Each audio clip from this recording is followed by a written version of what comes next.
Here's a wild story that landed in our inbox this week. And honestly, I had to read it 3 times before I believed it was real. A young woman, let's call her Amanda, came home from military deployment, expecting her family's support, only to find herself standing in a courtroom while her own mother tried to have her declared mentally incompetent.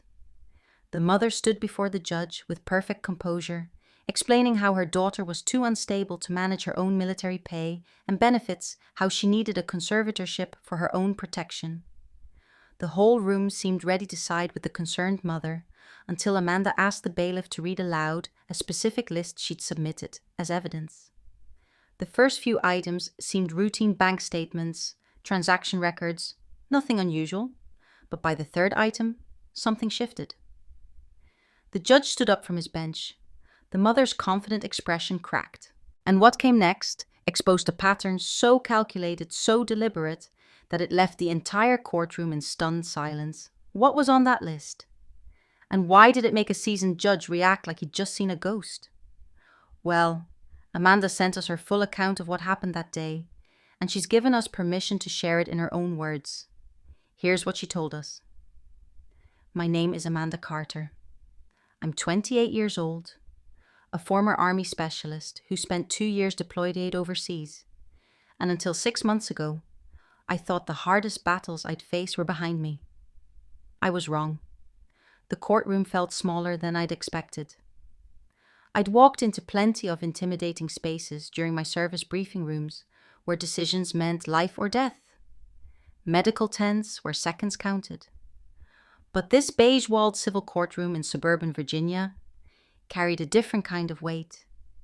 Here, the weapon wasn't a rifle, it was paperwork, and my mother wielded it like a professional. She arrived 15 minutes early, which didn't surprise me. My mother had always understood the power of first impressions. She wore a navy blue dress with a modest neckline, pearl earrings, and low heels, the uniform of respectability. Her silver hair was pulled back in a neat bun, and she carried a leather portfolio that probably cost more than my monthly rent. As she entered, I watched people turn toward her. Mrs. Dorothy Carter, pillar of St. Matthew's Lutheran Church. Volunteer coordinator for the Veterans Family Support Network widow and mother who'd already buried one child. I saw the recognition in their faces, the reflexive sympathy. She smiled gently at the bailiff, nodded at the court reporter, and took her seat at the petitioner's table with the kind of quiet dignity that made everyone in the room want to protect her. I sat alone at the respondent's table. No lawyer, no family, no one. I wore the only professional clothes I owned. Black slacks and a white button-down shirt I'd bought at a thrift store, and I kept my expression neutral, military neutral. The kind of face that gives nothing away, because showing emotion is a tactical error. I knew how I looked to them: cold, detached, possibly unstable. A young woman who couldn't even afford legal representation, sitting rigid and silent, while her mother tried to save her from herself. I didn't try to correct that impression. Not yet. The judge, a woman in her early 60s named Judge Helen Morrison, called the hearing to order. My mother's lawyer stood immediately. His name was Richard Harrison, and he had the kind of smooth, practiced voice that made everything sound reasonable. He explained the petition with clinical precision, laying out the case as if he were describing a medical procedure rather than asking the court to strip me of my financial independence. Your Honor, Mrs. Carter has filed this petition out of genuine concern for her daughter's welfare. Miss Amanda Carter returned from military deployment 18 months ago and has exhibited signs of significant difficulty with reintegration. She has isolated herself from family support systems, shown resistance to reasonable guidance, and demonstrated emotional volatility that raises concerns about her ability to make sound financial decisions during this vulnerable transition period. I took notes. I didn't look up. I let him talk. He continued. Mrs. Carter is not seeking permanent guardianship. She's requesting temporary financial oversight, a conservatorship that would allow her to help manage her daughter's military benefits salary and savings until Miss Carter has fully stabilized. This is a protective measure, Your Honor, not a punitive one. Mrs. Carter has already lost one child. She cannot stand by and watch another spiral, without intervention. He paused, letting that land. Then he introduced the psychological evaluation. Dr. Patricia Chen, a licensed clinical psychologist, evaluated Miss Carter at Mrs. Carter's request. Her assessment is included in the petition. Dr. Chen diagnosed Miss Carter with adjustment disorder with anxiety and recommended financial oversight during her transition period. This is a professional medical opinion, Your Honor, not a mother's emotional concern. Judge Morrison reviewed the document, her reading glasses perched on her nose. I watched her expression. She was listening. She was considering it. Of course she was. Everything my mother's lawyer said sounded perfectly rational. Mental health, veteran stress, protective intervention, temporary support. These were words that resonated with people, especially people who'd never served people, who thought they understood what veterans needed, because they'd seen it on the news. When Judge Morrison finally looked at me and asked if I had representation, I said, "No, Your Honor, no. I'm representing myself." Her eyebrows lifted slightly. I could read her thoughts as clearly as if she'd spoken them aloud. This young woman can't even organize legal defense, and we're supposed to believe she can manage her finances. I didn't blame her. That's exactly what it looked like. "Miss Carter," the judge said, "you have the right to respond to this petition. Would you like to present your position?" I stood. My hands were steady. My voice was steady. Everything I'd learned in the military about staying calm under pressure, about waiting for the right moment, about not wasting ammunition on targets that didn't matter, it all came into play now. "Your Honor, I don't need to defend my mental state. I don't need to argue about whether I'm stable or unstable, competent or incompetent. Those are subjective judgments, and frankly, I could stand here all day trying to prove I'm fine, and it wouldn't matter. What I have instead are objective facts, numbers, timelines, patterns. So I'd like to submit 2 sets of financial documents for the court's review." I reached into my folder and pulled out 2 thick manila envelopes. The first set contains my complete bank records, VA benefit statements, and transaction history for the past 3 years. Every deposit, every withdrawal, every authorization. The second set contains similar records, but they didn't belong to me. They belonged to my brother David, covering the 2 years before his death in March 2019. The moment I said David's name, the temperature in the room shifted. I saw my mother's hand resting on the table tighten into a fist. Her lawyer stood immediately. "Your Honor, this is irrelevant and a transparent attempt to manipulate the court by invoking a family tragedy. The petitioner's deceased son has no bearing on Miss Carter's current financial competence." I didn't look at him. I kept my eyes on the judge. "It's relevant, Your Honor, because it establishes a pattern, and patterns don't lie." Judge Morrison studied me for a long moment. Then she looked at my mother, whose face remained perfectly composed, perfectly sympathetic. "I'll allow it," the judge said. "Objection overruled. Clerk, please accept both documents into evidence." The clerk took the envelopes from my hands and returned to her desk.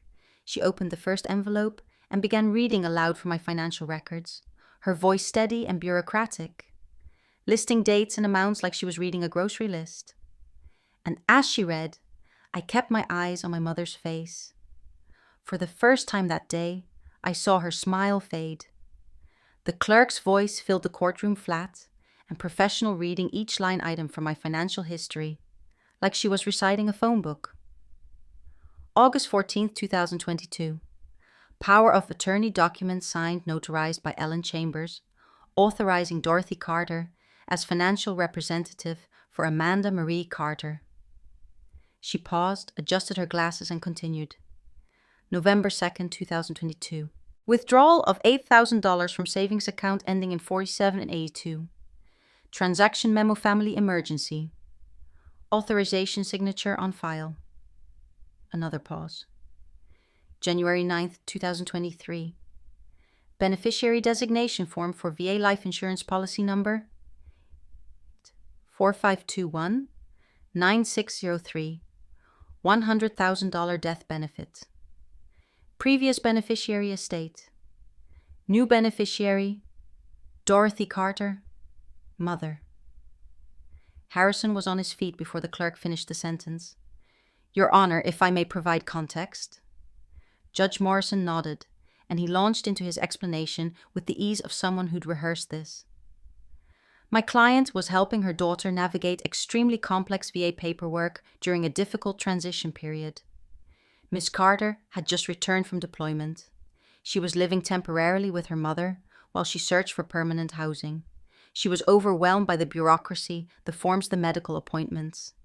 Mrs. Carter stepped in to assist, as any loving parent would. The power of attorney was a practical tool to help Amanda access her benefits more easily. The $8,000 withdrawal was for legitimate family expenses during a medical emergency. The beneficiary change was standard estate planning. These are completely normal family financial arrangements. The judge was nodding. I could see it in her face. She was buying it. Of course she was. Everything he said made sense if you looked at it in isolation. A mother helping her struggling veteran daughter. Temporary assistance. Normal family support. I stayed silent, pen moving across my notepad, tracking every word. Harrison sat back down, looking satisfied. My mother's expression remained perfectly neutral, but I caught the slight lift at the corner of her mouth. She thought she was winning. Then the clerk opened the second envelope. Financial records for David Michael Carter, she announced. March 7th, 2018. Power of attorney document signed. Notarized by Ellen Chambers. Authorizing Dorothy Carter as financial representative for David Michael Carter. The courtroom went very still. The clerk continued. July 23, 2018. Withdrawal of $7,500 from savings account ending in 3091. Transaction memo. Family emergency. Authorization signature on file. I heard someone in the gallery shift in their seat. The clerk's voice didn't change. October 16th, 2018.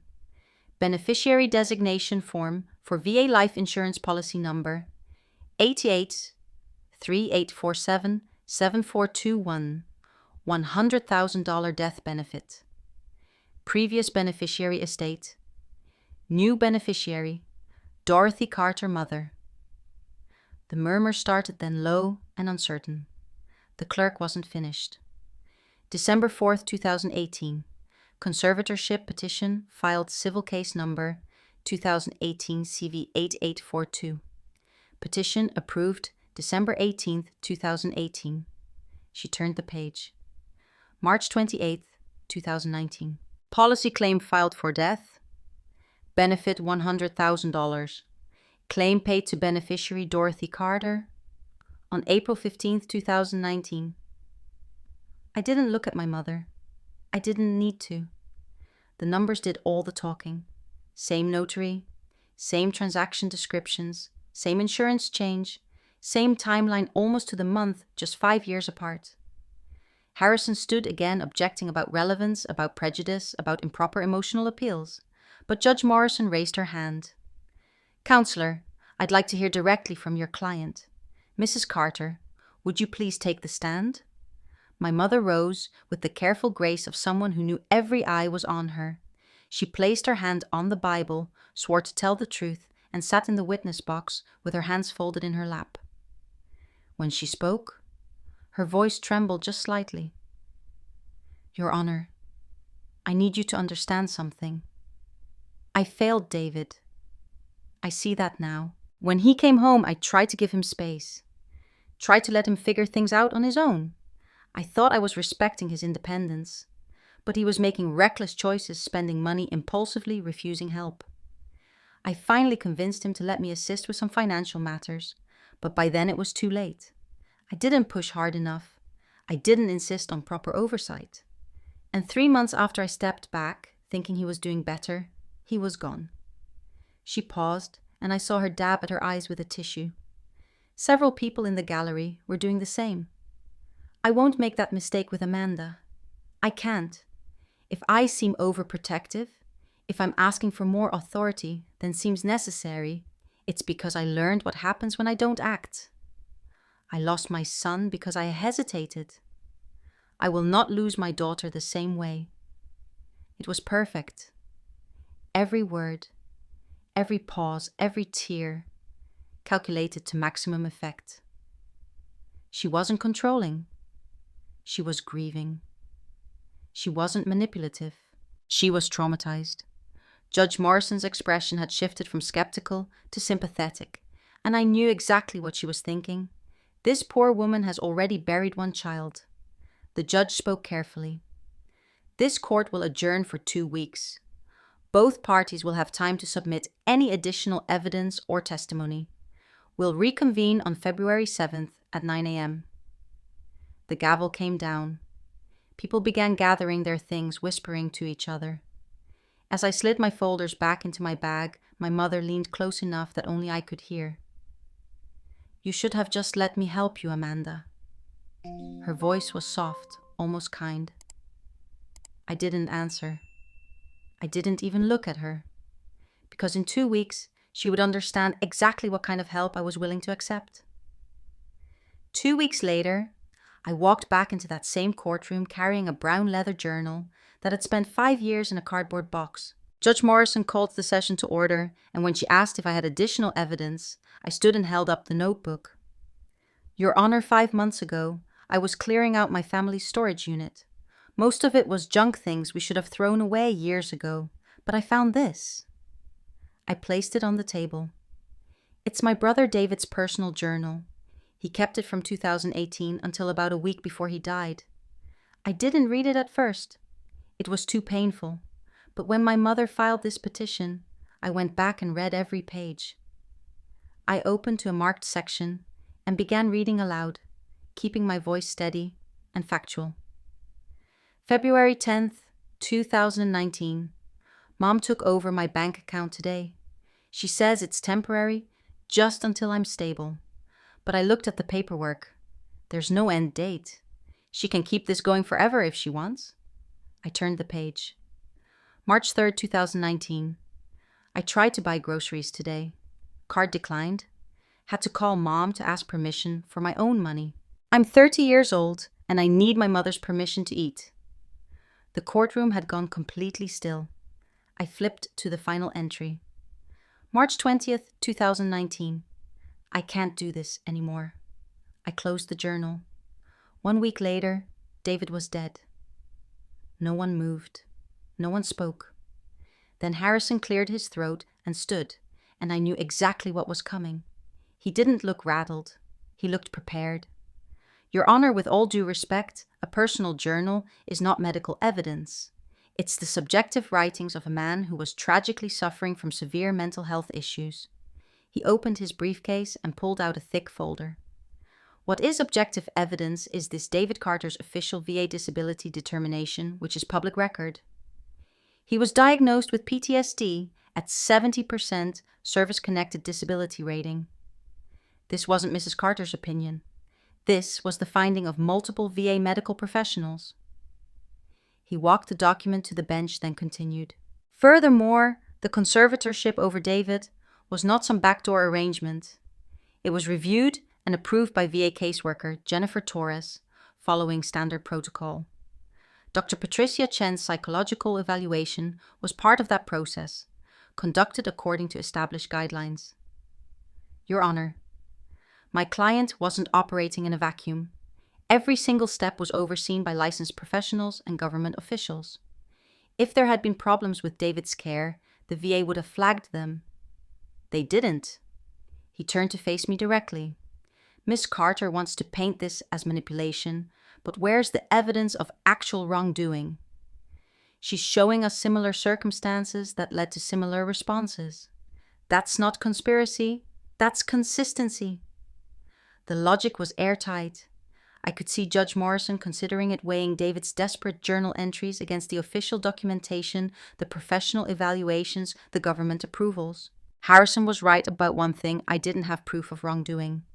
What I had was a pattern. So I reached into my folder and pulled out a single sheet of paper. "Your Honor, I'd like to submit a timeline comparison." I handed it to the clerk. "The average VA conservatorship petition takes approximately 6 months to process. That's the standard timeline for veterans across the country." I let that sink in. David's petition was approved in 3 weeks. Mine was approved in 4 weeks. I pulled out a second document. Both petitions were processed by the same VA caseworker, Jennifer Torres. Both psychological evaluations were conducted by Dr. Patricia Chen. Both resulted in identical financial arrangements. Both were approved faster than 98% of veteran conservatorship cases in Virginia. I looked directly at Judge Morrison. I'm not alleging a criminal conspiracy, Your Honor. I'm pointing out a pattern that should concern anyone who cares about veterans' rights. 2 siblings, 5 years apart. Same evaluator, same caseworker, same unusually fast approval process, same outcome. This is the most incredible coincidence in VA history, or someone found a system that works and used it twice. Judge Morrison leaned forward. Miss Carter, do you have evidence that any of these professionals acted improperly? I reached for my phone. Not yet, Your Honor, but I have evidence of my mother's intent. I held it up. I have a recording made legally under our state's one-party consent law. It's a conversation between my mother and me from 3 weeks ago, and it proves this was never about protection. I set my phone on the table and connected it to the courtroom's audio system with the bailiff's assistance.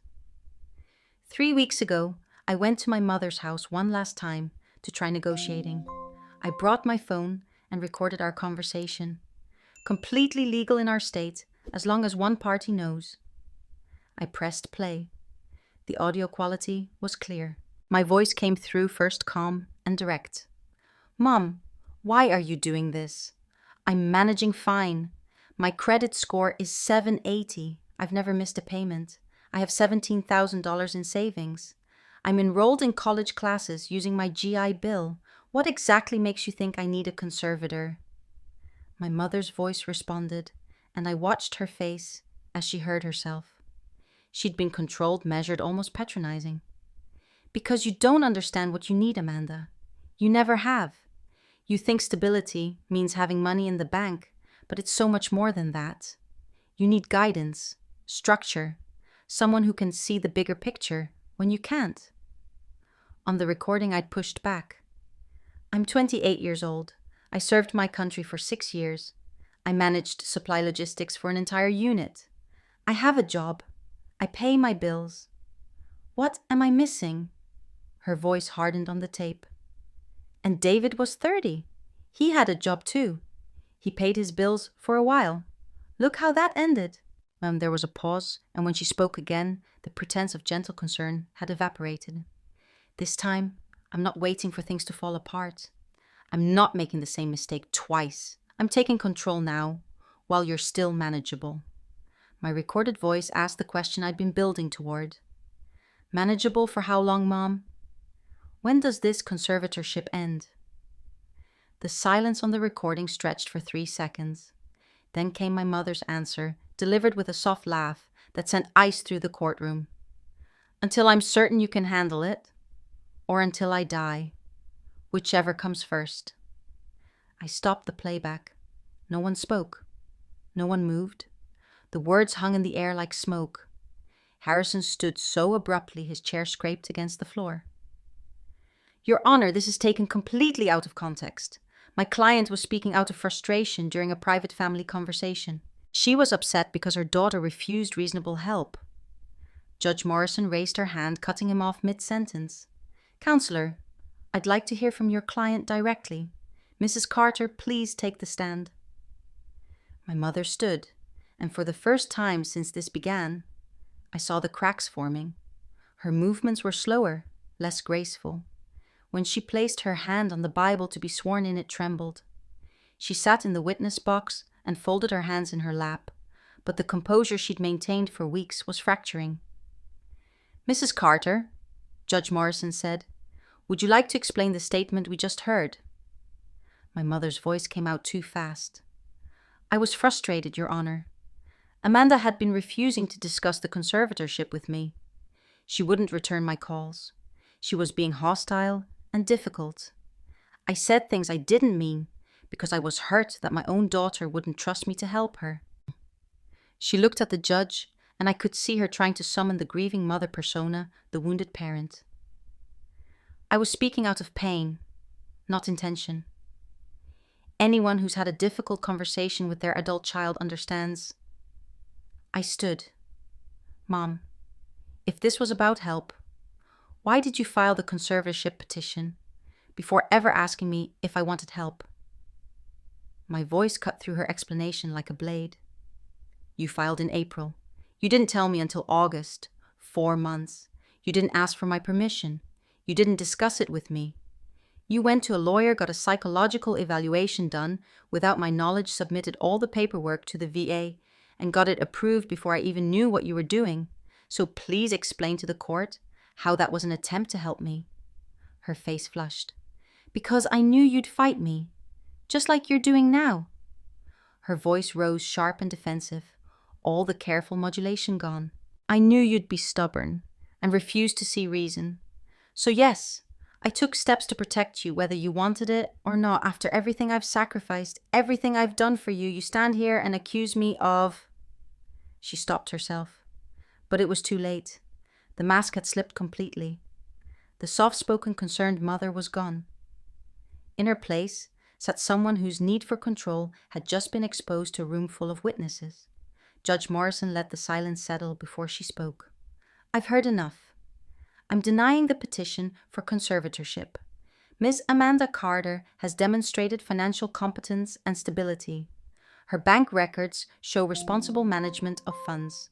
Her credit history is excellent. She has gainful employment and is pursuing higher education. There is no evidence of incompetence. The judge's tone sharpened. Furthermore, I am deeply troubled by the similarities between this case and the prior conservatorship involving David Carter. While I cannot make determinations about past events outside this court's jurisdiction, I am referring this matter to the VA Office of Inspector General for a thorough review of the approval processes in both cases. I am also notifying the State Bar Association regarding potential ethical concerns surrounding the evaluation practices of Dr. Patricia Chen, who assessed both siblings with remarkably similar diagnoses. Judge Morrison looked directly at my mother. Ma'am, I understand you lost a son. I cannot imagine that pain. But this court will not allow you to control a competent adult under the guise of protection. This hearing is concluded. The gavel came down with a sharp crack that echoed through the room. I didn't celebrate. I didn't smile. I simply nodded once, gathered my folders and phone, and slid them into my bag. My mother sat frozen in the witness box, her lawyer leaning in to whisper urgently in her ear. Around us, people began filing out their whispered conversations, filling the space. I walked toward the exit, my steps measured and steady. As I passed her table, my mother's hand shot out and grabbed my wrist. Not hard, but desperate. She leaned close, her voice low and venomous. You'll regret this. I stopped. I looked at her hand on my wrist, then at her face, and I said the only word she would understand. No, you will. The weeks after the hearing didn't bring dramatic headlines or criminal charges. They brought paperwork.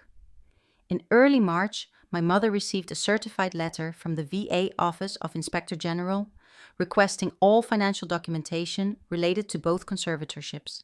Every bank statement, every receipt, every authorization form from the past 5 years.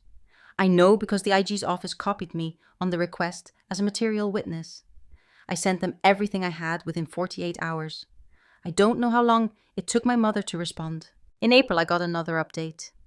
Dr. Patricia Chen had been placed on administrative leave while the Virginia Board of Psychology reviewed her evaluation practices.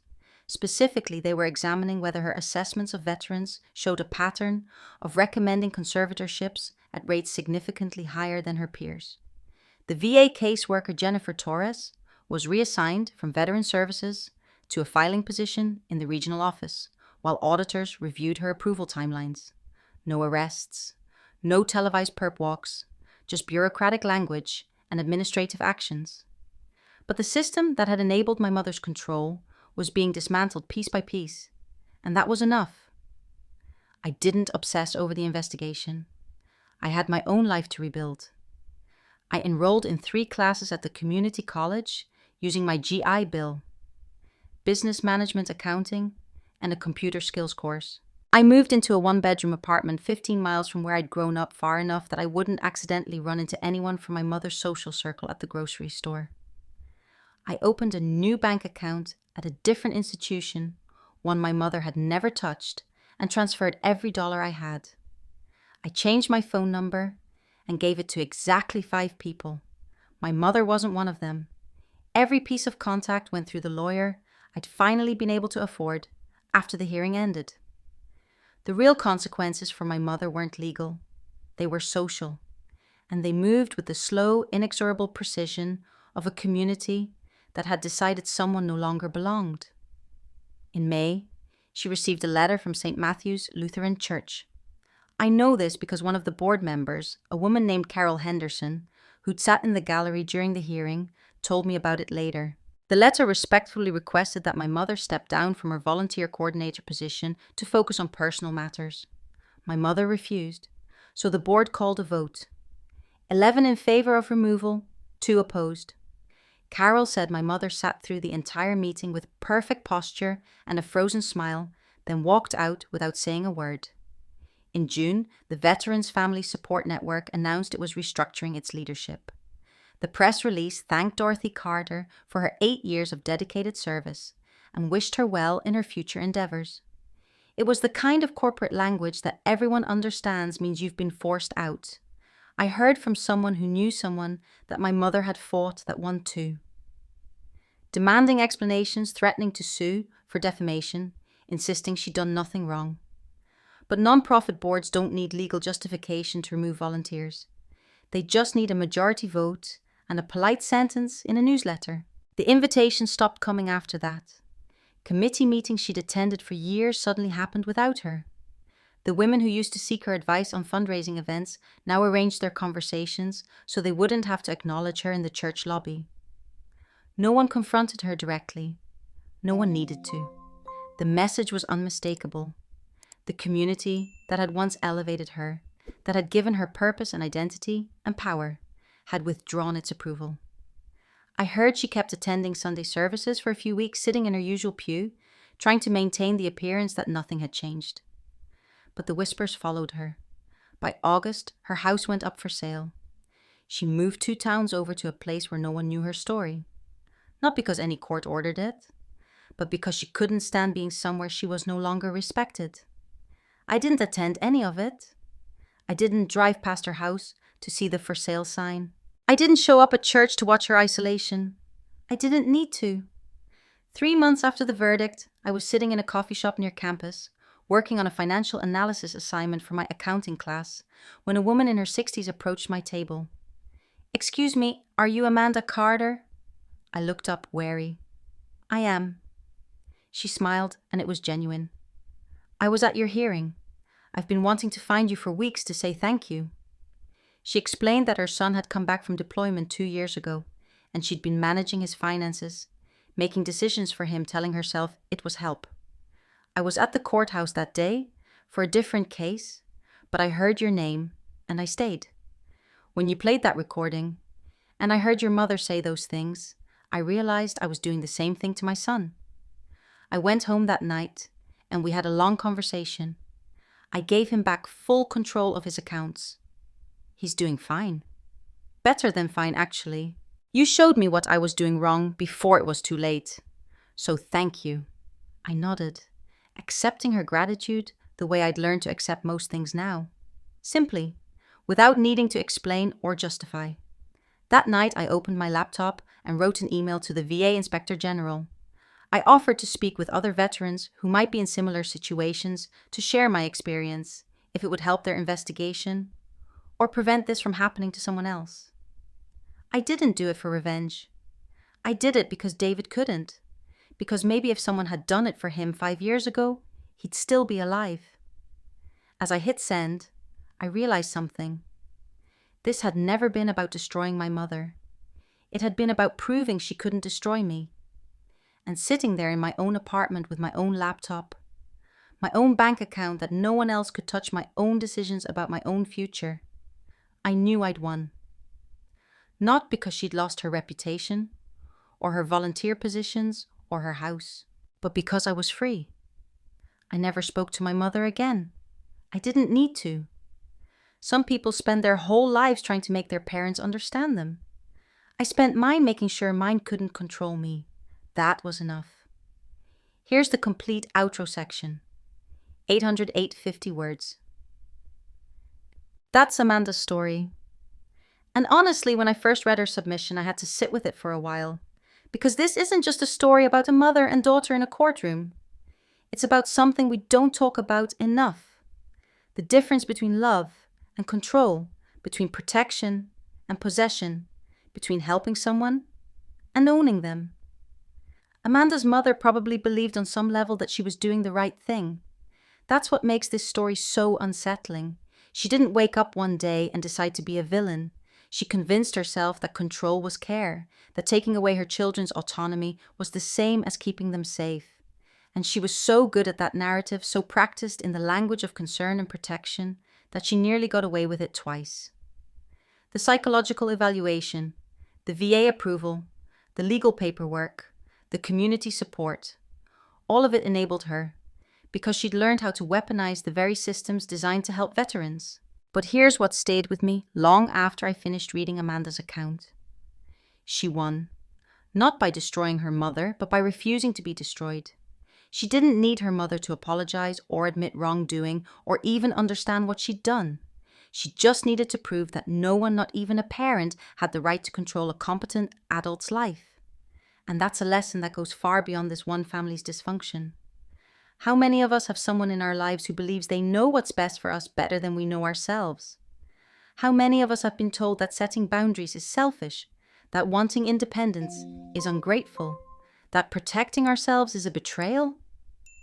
Amanda's story is extreme.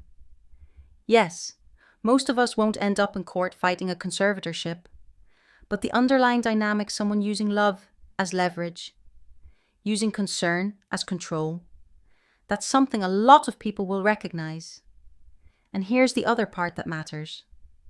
Amanda didn't do this for revenge. She did it for every veteran who might face the same pattern, for every adult child who's been told they're not capable of managing their own life, for her brother David, who didn't survive long enough to break free. She took her pain and her anger and her grief and turned it into action that might prevent someone else from going through the same thing. That's not just strength, that's purpose. The updates Amanda sent us a few months after the initial story are worth mentioning too. The VA Inspector General's investigation did find irregularities in how certain conservatorship petitions were processed. Dr. Patricia Chen's license was suspended for 2 years. The caseworker Jennifer Torres was reassigned permanently and required to undergo additional ethics training. None of that brings David back. None of that erases the years Amanda spent watching her mother build this trap. But it means the system has one less vulnerability, and that matters. As for Amanda's mother, she's living in a different town now. And as far as Amanda knows, she hasn't attempted to contact her. There's no dramatic reconciliation in this story, no tearful apology, no moment where the mother realizes what she's done and begs forgiveness. Sometimes that's just not how real life works. Sometimes the only closure you get is the door you close yourself. So what do we take from this? I think it's this: protecting yourself isn't cruelty. Setting boundaries isn't betrayal. And sometimes the most loving thing you can do for yourself is refuse to let someone else write the story of your life, even if that someone is family. Amanda spent years in the military, learning discipline strategy, and when to hold your ground. She used every bit of that training, not on a battlefield overseas, but in a courtroom defending her right to exist as an independent adult. And she won. If Amanda's story resonated with you, if you've ever felt controlled by someone who claimed it was love, or if you know a veteran who might be facing similar pressures, I want to hear from you. Drop a comment below, telling us what you think. Was Amanda right to go this far? Should she have tried harder to reconcile with her mother? What would you have done in her situation? And if you've experienced something similar, you're not alone. Your story matters too. If this is your first time watching this channel, welcome. We share real stories from real people about the moments that tested them, the battles they fought, and the ways they survived. These aren't easy stories. They're not always comfortable, but they're true and they matter. So if you want more stories like Amanda's, hit that subscribe button and turn on notifications so you don't miss the next one. And to Amanda, if you're watching this, thank you for trusting us with your story. Thank you for having the courage to stand up in that courtroom when everyone else was ready to believe you couldn't handle your own life. And thank you for turning your pain into something that might help someone else. You didn't just win a court case. You took back your life. That's what real strength looks like. That's Amanda's story, and it left me thinking about something we don't talk about enough. The difference between protecting someone and controlling them. Amanda's mother believed she was acting out of love, but real love respects autonomy. It doesn't matter how much you've sacrificed or how much you think you know better. No one has the right to take away another adult's freedom under the guise of care. Amanda didn't win by destroying her mother. She won by proving that setting boundaries isn't betrayal, it's survival. If this story resonated with you, drop a comment below. What would you have done in Amanda's position?